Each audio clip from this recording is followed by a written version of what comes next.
지난 토요일에 문제풀이 했던 게 인덕턴스 계산하는 거 예를 몇 개 했었거든요. 회로에서 인덕턴스 계산하는 거는 여러분들이 계산 필요 없다고 생각할지 모르겠지만 그래도 이제 새로운 형태의 인덕터를 개발한다거나 혹은 그 C 값이 어떻게 주어져 있고 L 값이 어떻게 주어졌을 때 회로에서 공진회로를 계산한다거나 하는 여러 가지 여러분 과의 전기전자공학부로서 이제 할 수 있냐 없냐를 따질 때 굉장히 중요한 부분 중에 하나거든요.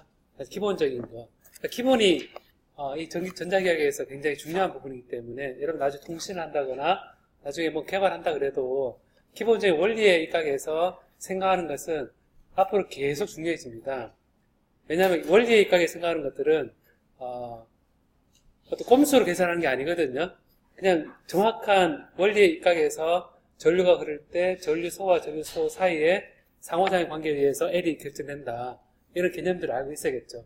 제가 여기를 상호유도 계수 지난 연습을 할 때 코엑셜 케이블 우리가 회로에서 많이 쓰는 게 동축 케이블을 많이 쓰는데 이런 동축 케이블의 인덕턴스가 어떻게 되는지 혹은 트랜스미션 라인 선이 두 개가 있어서 이렇게 전달됐다가 다시 되도록 이거는 여러분들이 전원선에 있어서도 이렇게 되어 있죠, 그죠? 선 두 개가 나란히 되어 있어서 얘가 갔다가 되돌아오죠, 그죠? 요때 인덕턴스 어떻게 주어지는 것이라든지 그럼 요 둘 차이는 어떻게 되는 것인지 이런 것들 기본적인 부분이기 때문에 여러분들이 적어도 저런 게 계산 가능하다 계산하는 걸 까먹었을지 모르지만 계산 가능하다라는 거를 인식하는 것만 해도 되게 중요하거든요. 그런 배운 적이 없다라기보다 저런 게 책을 찾아보면 계산이 가능하더라 라는 거를 아는 게 되게 중요합니다.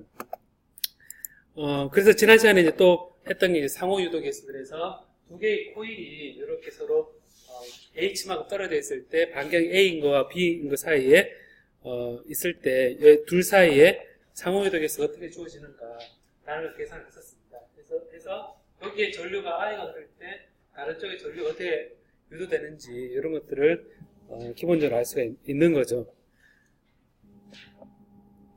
자, 그러면 이제 이 일렉트릭 필드에 있어서의 그 바운더리 컨디션 부분이 있는데 우리가 필드에 있어서 그 일렉트릭 필드에 있을 때 일렉트릭 필드의 바운더리 컨디션 요거는 여러분 썼던 막스웰 방정식이 뭐가 있었습니까, 여러분? 일렉트릭 필드의 바운더리 컨디션 구할 때 했던 게 뭐가 있습니까, 여러분? 다이버전스 D는 로 V가 있었고 또 뭐가 있었죠? 일렉트로스타틱스였을 때는 컬 E는 한 바퀴 돌고 왔을 때 0 여기 있었죠, 그죠? 여기에 있을 때 다이버시티는 로 V는 두 개의 유전체 사이에 그 연속이 되는 거를 볼 때 얘는 뭐가 연속이 되는 거였습니까? 이거는 1번 매실과 2번 매실이 있을 때 그 1번, 2번 매실을 지나가면서 이 필드에 뭐가 연속이 됐었습니까? 여기서는 첫 번째 시계에서는 뭐가 나왔었습니까? D에 표면에 무슨 방향력? 수직 방향. D의 수직 방향이 연속이다라는 게 여기서 나왔었거든요. 여기 컬인 0이라는 것은 뭐가 나왔었습니까? 표면에 E에 패럴렐한 성분이 연속하다 그랬었죠. 그래서 우리가 얘기를 할 때 이게 유전체 입실론 1과 입실론 2가 있을 때 이 속에 첫 번째는 표면 전하가 없을 때 로 V가 0인 표면 전하가 없을 때 프리 전하가 없을 때 D에 1N과 D에 2N이 같다. 이런 관계가 성립했었고 컬 E는 0이라는 곳에서 뭐가 어떻게 됐었냐면 E에 한 바퀴 돌고 와서 DL 선적분이 0이다. 그래서 E에 1T는 E에 2T. 그래서 탄젠셜 성분은 이렇게 이 필드는 연속이 되고 노멀 성분은 유전율에 반비례하죠. 2에 1n, 입시는 2에 2에 2n 이렇게 됩니다. 그래서 여러분들이 그 매질이 다를 때 한 매질에서 전기장이 딱 주어져 있으면 다른 매질의 전기장은 유전율만 알면 수직 성분하고 수평 성분을 나눠가지고 얘를 이 필드를 구할 수 있거든요. 그래서 이 필드의 수직 성분이 달라지는 것은 유전율의 반비라는 거죠. 그죠? 유전율이 커지면 그쪽 방향의 전기장이 어떻게 됩니까? 유전율에다가 수직 성분을 곱을 한 게 같잖아요. 그죠? 그럼 유전율이 큰 쪽으로 갈 때 전기장이 어떻게 되는 거죠? 작아지는 거죠. 그러면 에어에서 혹은 진공에서 물속으로 들어가는 전기장이 있다. 그러면 수평 성분은 이 물 표면의 수평 성분은 어떻습니까? 전기장은 수평 성분은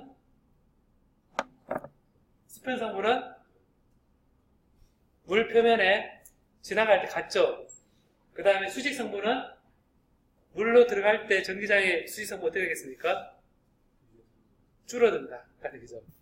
그럼 여러분들이 이 전기장의 이 필드는 전하가 이루어졌을 때 받는 힘으로부터 하는 거죠.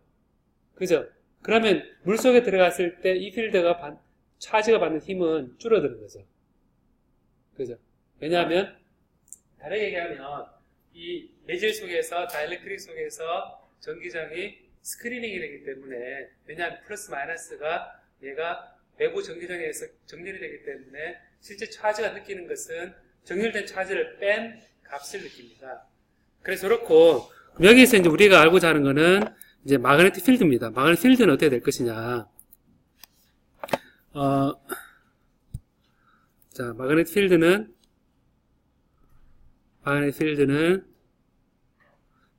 이것도 바운더리 컨디션이 있죠. 컨디션이 있는데, 요거가 비슷하게 다이버전스 D는 로브이다. 이거 뭐가 있습니까, 여러분? 다이버전스 B는 어떻습니까? 0이 되고, 그 다음에 컬 H는 뭐가 있습니까? J죠. 그럼 여기서 생각해 볼 수 있는 게, 우리가 두 개의 매질이 있는데 뮤1과 뮤2로 이 투자율이 정의되어 있는 걸 생각해 보면, B필드 얘는 여러분 요거 비교해 보면 다이버시티는 로브에서 표면에 차지가 없으면, 프리 차지가 없으면 얘 0으로 풀 수 있었던 거죠.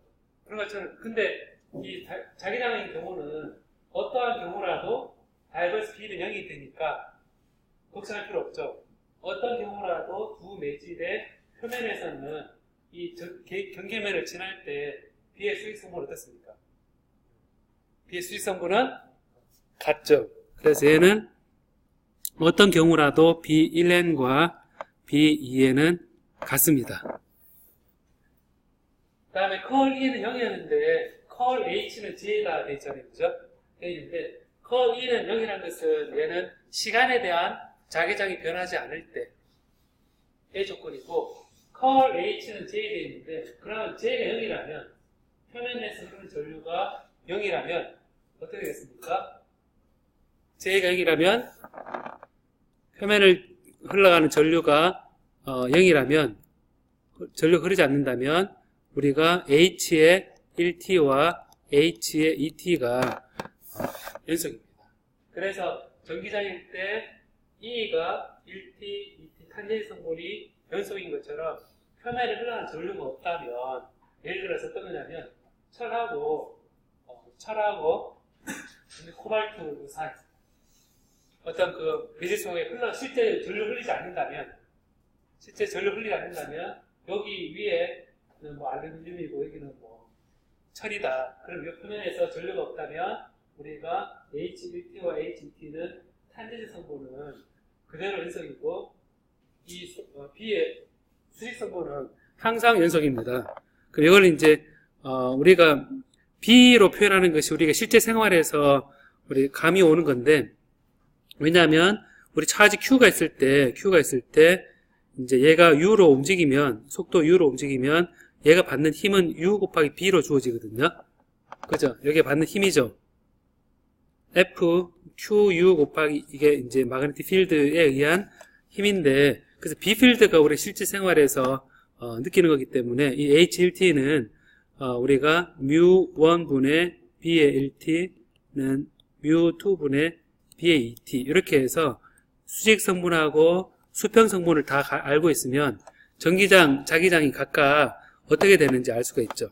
예를 들면 이렇게 돼 있을 때 이렇게 전기장이 주어져 있다면 여기서 수평 성분은 그대로 갖고 E에 ET, E에 EN 이라면 여기 이제 입실론 1과 입실론 2가 되어 있으면 입실론 1이 만약 입실론 2보다 크다면 얘는 짧아지죠. 짧아지고 얘는 똑같으니까 이게 이렇게 휘어지죠. 그래서 이게 E에 1N과 E에 1T 돼서 이게 E1이고 이게 E2가 되면 이렇게 지금 제가 이동을 시켜보면 이렇게 되겠죠. 그러면 이걸 쭉 해서 이걸 시점을 맞춰주면 자 시점을 얘는 맞춰졌죠. 맞춰주면 전기장이 이렇게 주어졌는데 이렇게 입사했는데 이렇게 휘어지는 이런 관계가 있는 것처럼 자기장도 여기서 경계면에서 B1N, B2N이면 같습니다. 항상 같습니다. 이거는 항상 얘는 항상 같죠. 항상 같고 얘는 크기는 항상 같고 그 다음에 B1T는 이렇게 B1T라면 이렇게 주어져 있을 때 B2T는 이 자기장이 크면 투자율이 크면 이 B2T는 같이 커지겠죠. 그죠? 얘가 커지면 얘도 같이 커집니다. 그러니까 뭐냐면 투자율이 아까 입실론과 입실론에 대해서는 E의 수직 성분이 입실론이 커지면 E의 수직 성분이 줄어들죠. 줄어드는데 얘는 지금 분모에 있으니까 뮤가 커지면 B도 커집니다. 그래서 여기 뮤1, 뮤2로 봤을 때 뮤1, 뮤2로 봤을 때 뮤1이 많이 크다. 뮤1이 아까처럼 뮤2가 크다. 그러면 얘는 B1 수직 성분을 그대로 갖고 수평 성분이 얘는 커집니다. 이렇게 길어집니다. 그러면 이렇게 돼서 이렇게 되죠. 이렇게 갔다가 이렇게 되죠. 결과적으로 얘도 뮤1, 뮤2를 보면 이렇게 진행했을 때 수평 성분이 커져버리는 효과가 생깁니다. 그래서 이 자기장도 이 표면에 대해서 우리가 정의를 할 수가 있는데 여기서 우리가 세타를 정의를 할 때 이렇게 세타를 정의해 볼게요. 한번 얘가 세타 2고 얘가 세타 1이라면 이제 요 B1N, B2N은 여기서부터 우리가 알 수 있는 B1, 2N은 B1의 요 세타는 코사인 세타 1입니다. 그리고 B2의 코사인 세타 2.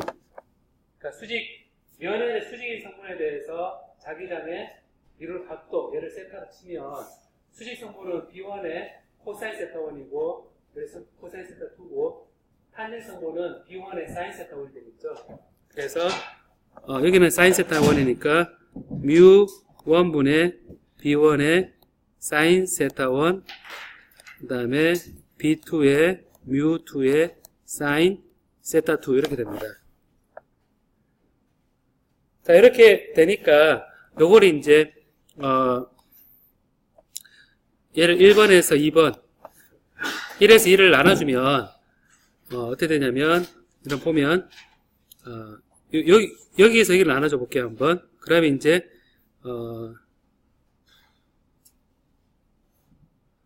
뮤1의 탄젠트 세타 1은 뮤2의 탄젠트 세타 2 이래 되니까 탄젠트 세타 1분의 탄젠트 세타 2분의 탄젠트 세타 1은 뮤2분의 뮤1이다. 이런 관계가 성립하죠. 그래서 경계를 지날 때 마그네틱 머티리얼의 경계를 지날 때 자기장에 대해서도 여러분들이 생각할 수 있거든요. 그러면 이것처럼 매질이 있을 때 전기장과 자기장에 대해서 그 성분이 어떻게 변할지를 여러분 알 수 있겠습니까? 나한테 투자를 달라. 그러면 자기장의 수평성분, 수직성분의 값이 어떻게 되는지 알고, 그 다음에 나한테 유전율을 달라. 그러면 전기장의 수평성분, 수직성분이 어떻게 될지 알 수 있겠죠. 그죠? 유전체가 이런 경우에 유전체가 여러 개 다층으로 되어 있다. 다층으로 되어 있다 그러면 1번, 2번, 3번, 4번 유전체가 여러 개 있다 생각해보면 그 유전체를 지나서 일정한 게 뭐겠습니까, 여러분? 여러 개 유전체가 있다. 보면 이렇게 유전체가 여러 개 있다. 그러면 입실론 1, 입실론 2, 입실론 3가 있다. 여기를 쭉 수직으로 따라서 같은 게 뭐죠, 여러분? 쭉 유전체가 여러 개 층이 있을 때 전기장이 쭉 걸려 있다면 이 층을 지날 때 요 층마다 다 각각 같은 값이 뭐겠습니까? 수평성분입니까? 수직성분입니까? 수평성분이 같고 수직성분은 이 유전체 값의 유전율의 값에 반비례하겠죠. 그 유전율이 큰 층에서는 전기장은 약해지고 유전율이 작은 층에서는 전기장이 세집니다. 그죠? 수직성분. 수평성분은 같고. 이와 마찬가지로 뮤원 층이 뮤원, 뮤2, 뮤3 지금 이래 되는데 뮤원, 뮤2, 뮤3로 돼 있으면 요 자기장 어떻게 되겠습니까? 자기장은 수평성분은 다 다르죠. 다 다르고 수직성분은 다 같죠. B1, B2, B3 다 같고 수평성분은 투자율이 크면 클수록 같이 커지죠. 그죠? 그 투자율이 크다는 게 여러분 예전에 전자석을 만들 때 코일을 감고 나서 얘를 이제 쇠를 붙일 때 코일 속에 못을 넣어 놓으면 더 센 자석이 되죠. 그죠? 그게 왜 그러냐면 철의 투자율이 크기 때문에. 그래서 자장이 더 세지는 거거든요. 그래서 그럼 이제 얼핏 생각했을 때 자속 밀도는 투자율이 높을수록 커지고 전속 밀도는 어떻습니까? 전속 밀도는 상관없이 같다죠. 그죠? 상관없이 전속 밀도는 같고 전기장 크기가 유전율에 반비례하겠죠. 거기 좀 애매모호한데 이 용어에 대해서 잘 구별을 해보도록 합시다. 전속 밀도는 차지에 의해서 나오는 거죠. 그죠? 예.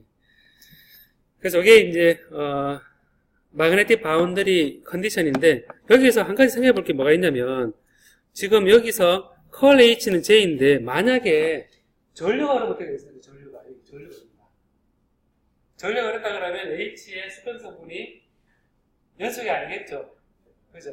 컬 H가 전류가 흐른다 그러면 이제 예를 들어서 컬 H가 J로 되어 있는데 이 표면에 대해서 뮤1과 뮤2가 있는데 요거는 하나의 루프입니다. 얘는 H에 DL 한 바퀴 돌고 왔을 때 얘는 거기를 흐르는 I거든요. 이 속을 흐르는 I입니다. 그러면 여기서 이렇게 보면 하나의 루프를 이렇게 만들면 되겠죠. 이렇게 쭉 만들어서 요래 한 바퀴 돌고 있는데 여기에 이제 폭이 델타 W고 높이가 델타 H입니다. 이렇게 돼 있을 때 요 루프 한 바퀴 돌고 오는 것에 대해서 여러분 컬 H는 J를 이제 요거를 인테그레이션해서 한 루프의 DS 요거를 이제 컬 H를 DS로 해줄 때 요게 S인데 S 방향이 어느 방향이 있습니까, 여러분? 오른손을 써서 이렇게 돌고 있는 방향을 써서 엄지손가락에 가리키는 방향이 S죠. 그죠? 이게 DS. 그래서 이렇게 잡았을 때 전류는 이 S는 엄지손가락에 가리키는 방향으로 속으로 들어갈 때가 플러스 방향으로 우리가 정의를 합니다. 그래서 여기에 플러스 방향으로 정의하면 이 방향이 우리가 얘기하는 전류 I인데 요거를 한 바퀴 돌면 어떻게 되냐면 위에가 H 1t에다가 여기에 델타 W 한 거고, 여기는 반대 방향이죠, 지금. 이게 플러스면 얘는 반대 방향, 이 방향과 이 방향이 서로 반대니까 HET가 제가 이렇게 H1T 방향을 잡은 거죠. 델타 W 했는 것이 이 속에 흘러가는 전류인데, 이게 델타 H가 작아질수록 굉장히 작게 보면 이 시트의 폭에 대해서 단위 폭과 흘러가는 전류 K에다가 이 델타 W를 곱을 한 것과 같습니다. 이 K 방향은 이 속으로 들어가는 방향. 이렇게 됩니다. 그래서 방향이 정의되어 있고, 그럼 여기서 이제 알 수 있는 거는 뭐냐면 H1T와 HET 사이에 Current Surface Current Density, 요것에 의해서 결정이 된다라는 겁니다. 그러니까 K는 어느 방향이냐 하면 한쪽 방향이죠. 그죠? 그리고 여기서 만약에 요 방향을 지금 이 방향이란 게 지금 방향이 두 개가 있죠. 지금 뭐가 있냐면 자기장이 이렇게 전류가 흘러가는 방향, 이 지면에 안으로 들어가는 방향이 K거든요. 이렇게 K이고, 그 다음에 호리센탈 방향에 이 방향이 이렇게 돼 있으니까 이 방향하고 이 방향을 손을 써보면 여러분 그 오른손 이 벡터가 지금 이렇게 돼 있죠. 하나는 이 방향이 H의 탄젠셜 성분이고, 그다음 이 방향 안으로 들어가는 방향이 지금 K 방향이죠. K 방향이면 지금 요 K 방향을 나타내기 위해서 요걸로 이 벡터를 나타내기 위해서 어떻게 하면 됩니까? 이 벡터로부터 이 벡터 방향을 나타내려면 어떻게 하면 되죠? 오른손을 써서 우리가 만약에 이런 벡터를 아래로 향하는 벡터 있죠? 아래로 향하는 벡터. 이걸 쓰게 되면 이 벡터에다가 이 벡터를 곱을 하면 안에 들어가죠. 그죠? 그러면 우리가 어떻게 얘기할 수 있냐면 이 방향으로 어떤 n 벡터를 일을 하게 되면 h 벡터에다가 이게 h죠, 그죠? h 벡터인데 h1에 마이너스 h2에 여기에다가 곱하기 n을 하게 되면 얘는 k 벡터다 이렇게 표현할 수 있거든요. 단 n은 n 요 방향입니다. 1번에서 2번으로 가는 거. 1번에서 2번 면으로 수직인 면을 하나 정의한다 그러면 h1t, h2t는 이렇게 표현하고 n은 요 안 밑으로 하면 되겠죠. 그 다음 k는 안으로 들어가는 방향이 되겠죠. 그죠? 그래서 저렇게 표현하게 되면 얘가 이제 전류가 흐를 때 바운더리 컨디션이 되거든요. 자, 그럼 정리를 해볼까요, 한번? 전기장은 표면에 다른 경계 물질이 있을 때 그 표면에 뭐가 없다는 가정하에서 제가 유도를 했습니까? 전류인가요? 전기장. 전기장의 경우는 표면에 전하가 없다. 그러니까 프리 차지가 없다. 라고 생각해서 탄젠시 성분은 같고 노멀 성분은 유전율에 반비례한다. 라고 했고, 자기장은 표면에 뭐가 없다고 생각하고 전류가 없다고 생각하고 B의 노멀 성분은 같고 그 다음에 B의 탄젠 성분은 투자율에 비례한다. 그렇게 해서 얘기했죠. 거기에 이제 지금 전류 밀도가 있으면 탄젠 성분은 그 K에 대해서 이렇게 되는데, 쉽게 생각해서 이렇습니다, 여러분. 2번에서 1번으로 올라가죠, 그죠? 근데 이거 보면 탄젠 성분이 딱 보면 K에서 더해주는 방향으로 가죠. 그래서 보면 이거를 이제 다르게 쓰면 H1T는 HET 더하기 K잖아요, 그죠? 자기장의 수식 성분, 수평성 어떻게 됩니까? 더해지죠. 더해지는데 이거는 쉽게 생각하면 이렇습니다. 여기 면이 있을 때 전류가 이렇게 안으로 흘러가면 이 전류에 의해서 자기장이 생기죠. 그러면 감아보면 위에 이 전류에 생기는 자기장 어떻게 되십니까? 더하는 방향이니까 빼는 방향입니까? 전류가 이렇게 흐르고 있으면 이 전류에 생기는 자기장은 오른손으로 감는 방향이죠. 감은 위에서 어떻게 했습니까? 더합니까? 뺍니까? 더하고 밑에서 어떻게 됩니까? 빼죠. 왜냐, 오른쪽으로 제가 양의 방향을 쓰게 했으니까 결국 이 자기장 표면에 전류가 흐르고 있으면 이 전류에 의해서 위는 자기장을 대해주는 방향이고 밑은 자기장을 빼주는 방향이니까 표면에서 연속일 수가 없죠. 그죠? 연속일 수가 없는 거고, 아까 그 전기장의 경우도 이제 생각해보면 여기서 D필드는 전하, 표면에 그 전하가 존재하고 있으면 여러분 보면 여기 전기장에 왔다가 이 전하에 의해서 더해져서 가겠죠. 그래서 이 전하가 전속 밀도가 되는 거니까 표면에 전하가 있으면 얘는 전기장은 세진 상태에서 올라가게 됩니다. 그래서 여기까지가 여러분 그 바운더리 컨디션, 재료가 달라질 때 유전체냐 자성체냐에 따라서 전기장과 자기장이 어떻게 경계에서 달라지는지를 설명하는 하나의 예가 되겠습니다. 여기에 대해서 여러분 알겠습니까? 네, 그러면 여러분 그 물질이 생겼을 때 헷갈리지 말고 전기장이 단지 탄질 성분, 노멀 성분을 바꿔서 해석하면 되는구나, 이렇게 생각하면 좋을 것 같습니다. 알겠습니까? 예. 그러면 이제 한 5분 쉬었다가 우리가 전기장과 자기장 있을 때 얘가 받는 힘에 대해서 얘기를 좀 해보겠습니다. 뭐냐면 여러분 카패시터 만들어놨죠, 그죠? 플러스 만들어놨는데 얘를 이제 늘리면 어떻게 될 것 같아요? 늘리면 다시 되돌아올 것 같죠, 그죠?